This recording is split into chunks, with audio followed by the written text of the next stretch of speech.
Hello everyone, welcome to law classes. ये class आपका part first के कंटिन्यूएशन में है। 31st क्वेश्चन है, निम्नलिखित में से कौन सा वाद दुराश्रय के सिद्धांत और सांविधिक अपराध से संबंधित है? Which of the following cases deals with the doctrine of mens rea and statutory offence? First option R versus Prince, second option McNaughton का वाद R versus McNaughton 1843 and third option DPP versus Beard and fourth option R versus Dudley and Stephen 1884 का case है। तो हमारा right answer हो जाएगा are versus Prince. ये case mains रिया से रिलेटेड है। इस केस में लॉफुल गार्जियनशिप से 16 ईयर ओल्ड गर्ल को ले जाने का चार्ज लगता है प्रिंस के ऊपर और प्रिंस डिफेंस लेता है, I didn't know the girl was below 18, she seems adult. और उसने भी मुझे नहीं बताया था कि एज बिलो 18 है और देखने में ये एबव 18 लग रही थी। तो कोर्ट ने यहाँ पर प्रिंस की बात नहीं मानी और प्रिंस को गिल्टी कर दिया गया और बताया गया कि इंटेंशन इस केस में जो है इमटेरियल है। तो हमारा राइट आंसर क्या हो जाएगा? Are versus Prince. आइए और केसेस देख लेते हैं कौन किससे रिलेटेड है। तो मैग्नॉटन का केस जो है वो अनसाउंडनेस ऑफ माइंड से रिलेटेड है। आईपीसी का इसमें कौन सा सेक्शन था? 84 अनसाउंडनेस ऑफ माइंड से डील करता है। अब बीएनएस का कौन सा सेक्शन हो गया? 22। डीपीपी वर्सेस बियर्ड का जो केस है वो इंटॉक्सिकेशन से रिलेटेड है। आईपीसी का सेक्शन 85 था, जो कि बीएनएस का कौन सा सेक्शन है? अब 23। आर वर्सेस डडले स्टीफन का केस जो है वो doctrine of self defence and necessity से रिलेटेड है और जो कि आईपीसी का सेक्शन 81 डील करता था नेसेसिटी से। और अब बीएनएस का कौन सा सेक्शन हो गया? Section 19, right. Are versus Prince के प्रकरण में प्रिंस को दंडित करने का आधार था। In the case of R versus Prince the basis for punishing Prince was first option Prince का निषिद्ध कार्य करना, Prince doing a prohibited act. Second option Prince का अवैध कार्य करना, Prince doing an illegal act. And third option Prince का जानबूझकर सिविल अपकृत्य करना, Prince intentionally committing a civil tort. And fourth option Prince का कार्य अवैध और निषिद्ध होना, Prince act being illegal and prohibited. हमारा राइट आंसर क्या हो जाएगा? प्रिंस का कार्य अवैध और निषिद्ध होना। और आर वर्सेस प्रिंस का केस किससे रिलेटेड है? मेंस रिया से रिलेटेड है, राइट। आर वर्सेस प्रिंस के केस में क्या बेसिस था, किस बेस पे पनिशमेंट दिया गया? क्योंकि प्रिंस का जो एक्ट था वो इलीगल एंड प्रोहिबिटेड था। और ये केस कौन से जस्टिस के द्वारा दिया गया? जस्टिस ब्लैकबर्न के द्वारा दिया गया। ये आपको ध्यान में रखना। और कौन से ईयर में? 1875 में। ये क्वेश्चन भी आपके पेपर में पूछे जाते हैं। नेक्स्ट क्वेश्चन, निम्नलिखित में से किसमें दुराश्रय को अपराध का एक आवश्यक अंग माना गया है? दुराश्रय means mens rea. First option Srinivasmal Barolia versus emperor में। Second option R versus Tolson में। Third option Nathulal versus state of Madhya Pradesh. And fourth option all of the above, उपयुक्त सभी में। तो हमारा राइट आंसर हो जाएगा D, all of the above. तो उपयुक्त सभी वादों में दुराश्रय को मेंस रिया को अपराध का एक आवश्यक अंग माना गया है, कंसीडर किया गया है essential part of the crime. And IPC में जो दुराश्रय शब्द है उसको पृथक रूप से निरूपित नहीं किया गया है और इसके स्थान पर आशयपूर्वक, स्वेच्छापूर्वक, कपटपूर्वक, बेईमानी पूर्वक, उपेक्षा, उतावलापन आदि शब्दों का प्रयोग किया गया है। तो इंडियन पिनल कोड में कहीं पर भी सेपरेटली मेंस रिया को डिफाइन नहीं किया गया है और इसके स्थान पर क्या यूज किया गया? Intentionally, voluntarily, fraudulently, dishonestly, negligence, rashness, ऐसे वर्ड का यूज किया गया है। किसके लिए? मेंस रिया के लिए, राइट। नेक्स्ट क्वेश्चन, अपने जीवन को सुरक्षित रखना सामान्यतः एक कर्तव्य है, परंतु इसको दूसरों के लिए बलिदान कर देना परम कर्तव्य है। यह टिप्पणी Queen versus Dudley and Stephen वाद में की गई थी। किसके द्वारा? फर्स्ट ऑप्शन लॉर्ड डेनमैन के द्वारा, second option Lord Coleridge, third option Lord Acton, fourth option न्यायाधीश पोलॉक। तो हमारा राइट आंसर हो जाएगा लॉर्ड कॉलरिज। इन्होंने कहा था to preserve one's life is a normal duty but to sacrifice it for others is a supreme duty. कौन से केस में? Queen versus Dudley and Stephen case में कहा गया। किसके द्वारा? लॉर्ड कॉलरिज के द्वारा, राइट। नेक्स्ट क्वेश्चन, एक पति अपनी पत्नी को बिना सूचित किए कहीं चला गया, उसके बारे में पता लगाया, उसने अपने पति के बारे में पता लगाया परंतु कुछ पता नहीं चला। 6 वर्ष तक इंतजार करने के पश्चात महिला ने पुनर्विवाह कर लिया। 7 वर्ष के अवसान के पूर्व ही पति वापस आ गया और पत्नी पर दूसरा विवाह करने का वाद लाया। पत्नी A husband went away without informing his wife. She made inquiries about him but could not find anything. After waiting for 6 years, the women remarried. Before the expiry of 7 years, the husband returned and sued the wife for remarriage. The wife, first option, द्विविवाह की दोषी नहीं है क्योंकि दुराशय नहीं था. Not guilty of bigamy because there was no mens rea. And second option, द्विविवाह की दोषी है क्योंकि उसने जानबूझकर दूसरा विवाह किया. Is guilty of bigamy because she knowingly married another got married. Third option, द्विविवाह की दोषी है क्योंकि उसका पति अभी जीवित था. Is guilty of bigamy because her husband was still living. And fourth option, दोषी नहीं है क्योंकि विवाह करना स्वयं में कोई अपराध नहीं है. Is not guilty because marriage itself is a crime not there. हमारा राइट आंसर क्या हो जाएगा? द्विविवाह की दोषी नहीं है क्योंकि दुराशय नहीं था. Not guilty of bigamy because there was no mens rea. तो ये जो प्रॉब्लम आपके सामने दिया गया था, ये किस केस पर बेस्ड है? आर वर्सेस टॉल्सन 1889 के केस पर बेस्ड है. और इसमें पत्नी द्विविवाह के अपराध की दोषी नहीं होगी क्योंकि उसने दूसरा विवाह इस उचित विश्वास पर किया कि उसका पति मर गया है. अतः पुनर्विवाह संबंधी कृत्य तथ्य की भूल है, ना कि विधि की भूल है.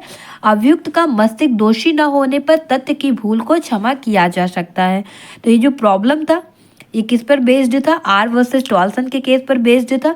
In this problem the wife would not be guilty of the crime of bigamy because she married again in the reasonable believe that her husband was dead. Therefore the act of remarriage is a mistake of fact and not a mistake of law. ये mistake of fact था, mistake of law नहीं था. और mistake of fact को माफ किया जा सकता है यदि जो माइंड है वो अक्यूज का गिल्टी नहीं है तो. और ये marrying again during life time of husband and wife, ये कौन से सेक्शन में डील करता है? बाइगेमी का सेक्शन है जो कि आईपीसी के 494 में था और बीएनएस के 82 में है. राइट. नेक्स्ट क्वेश्चन, निम्नलिखित में से कौन सा वाद आपराधिक मनाई स्थिति दुराशय से संबंधित नहीं है? मेंस रिया से रिलेटेड कौन सा केस नहीं है, ये आपको बताना है. आर वर्सेस प्रिंस का केस, ये तो मेंस रिया से रिलेटेड है. क्वीन वर्सेस टॉल्सन का केस भी मेंस रिया से रिलेटेड है. सिराज वर्सेस डी रोटेजन में तो बोला ही गया, इसमें मेंस रिया इनबिल्ट रहता है सभी में. And fourth option, Barendra Kumar Ghosh versus emperor. तो हमारा राइट आंसर हो जाएगा बरेंद्र कुमार घोष वर्सेस एम्परर. इस केस, ये केस जो है किस पर बेस्ड है? कॉमन इंटेंशन पर बेस्ड है. और तीनों जो केस है वो किस पे बेस्ड है? मेंस रिया पे बेस्ड है. तो हमारा राइट आंसर हो जाएगा Barendra Kumar Ghosh versus emperor. Right. Next question, निम्नलिखित में से कौन से संयोजन सही सुमेलित नहीं है? सही पूछा जा रहा है. फर्स्ट है सिराज वर्सेस डी रोटेजन, दुराशय से. Second, Barendra Kumar Ghosh versus emperor, मत्तता से, इंटॉक्सिकेशन से. थर्ड ऑप्शन, अभयानंद मिश्र बनाम बिहार राज्य मरने का अधिकार, right to die. And fourth option, Gian Kaur versus Punjab राज्य अपराध करने का प्रयत्न. तो हमारा राइट आंसर क्या हो जाएगा? फर्स्ट, सिराज वर्सेस डी रोटेजन का जो केस है सही सुमेलित नहीं है पूछा गया है, तो ये हमारा सही सुमेलित है फर्स्ट वाला. बरेंद्र कुमार घोष का मत्तता से रिलेटेड नहीं है, कॉमन इंटेंशन से रिलेटेड है, तो ये हमारा नहीं होगा. अभयानंद घोष का केस जो है वो, अभयानंद मिश्र का केस जो अटेम्प्ट से रिलेटेड है, तो ये भी हमारा नहीं होगा. और ज्ञान कौर का केस सुसाइड से रिलेटेड है, तो ये भी नहीं. तो हमारा नहीं पूछा गया, तो राइट आंसर क्या हो जाएगा? 2, 3 एंड 4, क्योंकि फर्स्ट मेंस रिया से ही रिलेटेड है, तो राइट आंसर हो जाएगा 2, 3 एंड 4. तो यहाँ पे सिराज वर्सेस डी रोटेजन का जो वाद है वो मेंस रिया से ही रिलेटेड है. और बरेंद्र कुमार घोष का कॉमन इंटेंशन से सेक्शन 34 में आता है. अभयानंद का केस जो है वो प्रयत्न से आता है, आपराधिक प्रयत्न 511 में आता है. और ज्ञान कौर वर्सेस पंजाब का केस जो है वो सुसाइड से रिलेटेड, आत्महत्या से, जो कि सेक्शन 309 में आता है आईपीसी के. अब सेक्शन 34 आईपीसी का जो है वही अब बीएनएस के सेक्शन 3 सब सेक्शन 5 में दिया गया है. Act done by several person, furtherance of common intention. और 511 आईपीसी में अब वो बीएनएस का कौन सा सेक्शन हो गया? सेक्शन 62 हो गया है, जिसमें punishment for attempting to commit offences punishable with imprisonment for life और अदर इम्प्रिजनमेंट। तो जहाँ पर भी अटेम्प्ट से रिलेटेड कोई सेक्शन स्पेसिफिक रूप से बीएनएस या आईपीसी में नहीं दिया गया, वहाँ पर कौन सा सेक्शन डील करेगा? 511 आईपीसी का और 62 बीएनएस का, राइट। नेक्स्ट क्वेश्चन, निम्नलिखित को सुमेलित कीजिए। फर्स्ट है बरीन कुमार घोष बनाम सम्राट, सेक्शन 303, एंड के एम नानावती वर्सेस महाराष्ट्र राज्य, section 34, and Mitthu versus Punjab राज्य, धारा 299 व 300 में अंतर, एंड आर वर्सेस गोविंद, धारा 300। तो हमारा राइट आंसर क्या हो जाएगा? तो सबसे पहले बरीन्द्र कुमार घोष वर्सेस एम्परर का जो केस है वो किससे रिलेटेड? कॉमन इंटेंशन से। कॉमन इंटेंशन 34 में दिया गया है। के एम नानावती का केस मर्डर से रिलेटेड है, जिसमें ग्रेव एंड सडन प्रोवोकेशन से, तो ये हमारा 300 हो जाएगा। और आर वर्सेस गोविंद का केस, जिसमें डिफरेंस बताया गया है सेक्शन 299 और 300 में, कल्पेबल होमिसाइड एंड मर्डर में। और मिट्ठू वर्सेस पंजाब राज्य का कौन सा सेक्शन है? 303, जिसको अनकॉन्स्टिट्यूशनल घोषित कर दिया गया था। तो हमारा राइट आंसर क्या हो जाएगा? ए का 2 हो गया। और के एम नानावती वर्सेस ये बी का 4, ये भी करेक्ट है। और मिट्ठू वर्सेस पंजाब राज्य, सी का 1 और डी का 3। तो हमारा राइट आंसर क्या हो जाएगा? A, 2 4 1 3, right. Barindra Kumar Ghosh versus emperor का जो केस है सेक्शन 34 आईपीसी से डील करता है, जो कि अब सेक्शन बीएनएस के कौन से सेक्शन में आ गया? Section 3 subsection 5। के एम नानावती का केस सेक्शन 300 आईपीसी से रिलेटेड था और बीएनएस के 101 बीएनएस में आ गया है, 101 बीएनएस में। और मिट्ठू वर्सेस स्टेट ऑफ पंजाब का केस 303 आईपीसी से रिलेटेड था और 104 बीएनएस में आ गया है। और आर वर्सेस गोविंदा का केस डिफरेंस बताता था 299 एंड 300 में, वही अब बीएनएस का 100 कल्पेबल होमिसाइड की बात करता है और 101 मर्डर की बात करता है।